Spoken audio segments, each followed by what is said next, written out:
Assalamualaikum warahmatullahi wabarakatuh. Kali ini saya akan membahas mekanika bahan pertemuan 3. Ini sedikit ringkasan aja. Nah, pokok pembahasannya ada perubahan volume, tegangan dan tegangan geser, tegangan dan beban izin, lalu desain untuk beban aksial dan geser langsung. Pertama, perubahan volume. Nah, perubahan volume dihitung dari regangan aksial dan lateral. Nah, kita ambil sebagian kecil elemen suatu bahan isotropik yang dipotong dari batang yang mengalami tarik. Ini gambar 3.1, yaitu gambar perubahan bentuk elemen yang dipotong dari sebuah batang yang mengalami tarik. Nah, bentuk semula ditunjukkan oleh yang garis putus-putus, dan bentuk terdeformasinya ditunjukkan oleh garis yang padat atau line biasa. Nah, dengan demikian, volume akhir elemen adalah V1 sama dengan ABCD dikali dalam kurung 1 tambah E atau 3 terbalik tutup kurung dikali dalam kurung 1 dikurangi VE kuadrat. VE tutup kurung kuadrat gitu ya. Sama dengan V0 atau V awal dikali dalam kurung 1 tambah E dikali tutup kurung lalu dikali dalam kurung lagi 1 dikurangi VE tutup kurung kuadrat. Menjadi V1 sama dengan ABC dikali dalam kurung 1 tambah E dikurang 2 VE tutup kurung. Itu nanti untuk gambar yang 3.2. Dan perubahan volumenya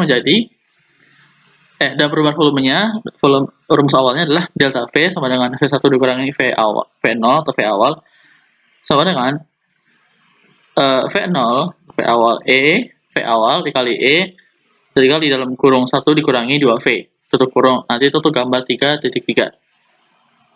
Nah, 3.4 itu nggak ada ya. Gambarnya saya nggak munculin. Tuh nggak usah perhatiin. Menjadi perubahan volume satuannya E sama dengan delta V per V0 sama dengan E dikali dalam kurung 1 dikurang 2V tutup kurung sama dengan tegangan per E itu yang modul elastisitasnya ya. Nah, dikali dalam kurung 1 dikurangi 2V tutup kurung. Lalu ini ada tegangan dan tegangan geser. Nah, berdasarkan atas asumsi terbagi rata, kita dapat menghitung tegangan dan tegangan tumpu rata-rata dengan membagi gaya tumpu total FB dengan luas tumpu AB. Yang rumusnya menjadi tegangan B sama dengan FB per AB. Itu gambar 3.2 ya. Ini saya ambil dari gambar itu aja. Nah, lalu masuk diagram benda bebas dalam gambar 3.2C tadi menunjukkan bahwa ada kecenderungan untuk menggeser baut di sepanjang penampang MN dan PQ. Dari diagram benda bebas MN PQ dari baut di gambar 3.2 kita bisa lihat bahwa gaya geser V bekerja pada permukaan potongan dari baut. Distribusi pasti terjadi dari tegangan ini distribusi pasti dari tegangan ini tidak diketahui. Tapi jumlah terbesar dari dekat pusat dan menjadi 0 di lokasi tertentu pada tepinya. Sebagaimana ditunjukkan pada gambar 3.2 yang E. Lalu, tegangan geser rata-rata pada penampang baut diperoleh dengan membagi gaya geser total V dengan luas A dan dari penampang melintang yang menjadi tegangan rata-rata sama dengan V per A.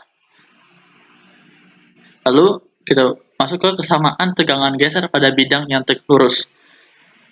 Nah, tegangan geser pada muka yang berhadapan dan sejajar dari suatu elemen sama besar dan berlawanan arah. Tegangan geser di muka yang bersebelahan dan tegak lurus dari suatu elemen sama besar dan mempunyai arah sedemikian hingga tegangan-tegangan tersebut saling menuju dan saling menjauhi garis potongan kedua muka tersebut.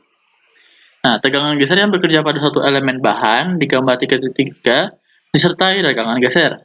Sudut lambda merupakan ukuran distorsi atau perubahan bentuk dari elemen dan disebut tegangan geser. Karena tegangan geser merupakan sudut, maka ia dinyatakan dalam derajat atau radian.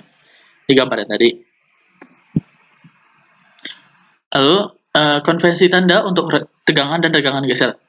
Nah, tegangan geser yang bekerja pada muka positif dari elemen adalah positif jika ia bekerja dalam arah positif dari salah satu sumbu koordinat dan menjadi negatif jika ia bekerja dalam arah negatif dari sumbu. Tegangan geser yang bekerja pada muka negatif dari suatu elemen adalah positif jika ia bekerja dalam arah negatif dari sumbu dan negatif jika ia bekerja dalam arah positif. Lalu kita masuk ke hukum Hooke untuk geser. Nah, untuk hukum Hooke, singkat aja kita punya persamaan seperti tegangan sama dengan G dikali lambda, yang mana G-nya itulah modulus elastisitas geser. Jadi beda sama E ya. Nah, adalah modulus elastisitas untuk kasus tarik dan kasus geser dihubungkan dengan persamaan sebagai berikut. G yang tadi itu yang kasus geser, lalu sama dengan E per yang E-nya itu yang kasus tarik per 2 dikali dalam kurung 1 tambah V tutup kurung.